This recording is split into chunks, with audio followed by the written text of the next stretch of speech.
মাঝে মাঝে ভাবি, যদি স্মৃতি প্রতারণা করত আর পৃথিবী ফিরে যেত আরও আদিম সময়ে, 1450 বছর আগে।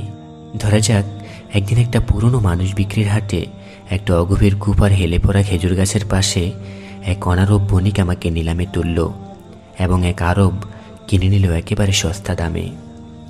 যেহেতু যুগটা আদিম এবং আমাকে সে কিনে এনেছে আদম বেচাকেনার হাট থেকে, সুতরাং সে আমার মনিব আর আমি তার গোলাম। তার বেঁধে দেওয়া কাজ, পানি টানা, বাগান দেখভাল আর মেষ চড়াতে চড়াতে একদিন আমার কানে আসবে এমন কিছু যা কখনো শুনিনি আগে। পাশ দিয়ে হেঁটে যাওয়া কতিপয় অপরিচিত পথচারী এসে বলবে, শুনো ভাই, গোলামি করো শুধু আল্লাহর, তিনি ছাড়া আর কোনো প্রভু নেই, নেই ঈশ্বর। বিস্ময় বিমূঢ়তায় আমি জানতে চাইব, আল্লাহ তিনি কে? তিনি একক এবং অদ্বিতীয়, তার কোনো অংশীদার নেই। তিনি কোথায় থাকেন? রহমান, তিনি আরশের উপরে সমাসীন। কে তাকে চিনিয়েছেন? মুহাম্মদ, তিনি আল্লাহর রাসূল। তিনি কি রাজা? তা নয়, তার জীবন বড় সাদামাটা, গরিবেরাই তার অধিক অনুসারী।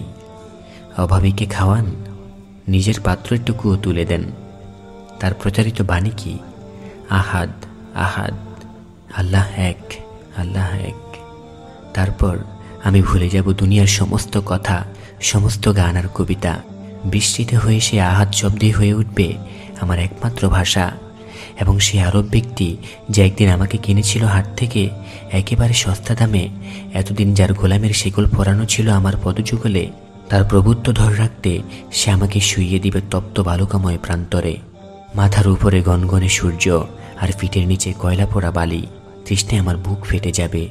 তপ্ত বালির বিছানাও ফুলে ফেঁপে উঠবে আমার গায়ের ঘামে। তবু আমার ভাষা হারাবে না। আহাদ আহাদ বলে কাঁদতে কাঁদতে, অথবা চিৎকার করতে করতে, নতুবা ফুফাতে ফুফাতে আমি দুনিয়াকে জানিয়ে দেব, তোমাদের কারো গোলামি আমি মানি না আর। তারপর আমার চোখ ভেঙে ঘুম নামবে, পরিশ্রান্ত, ক্লান্ত আর ঘর্মাক্ত।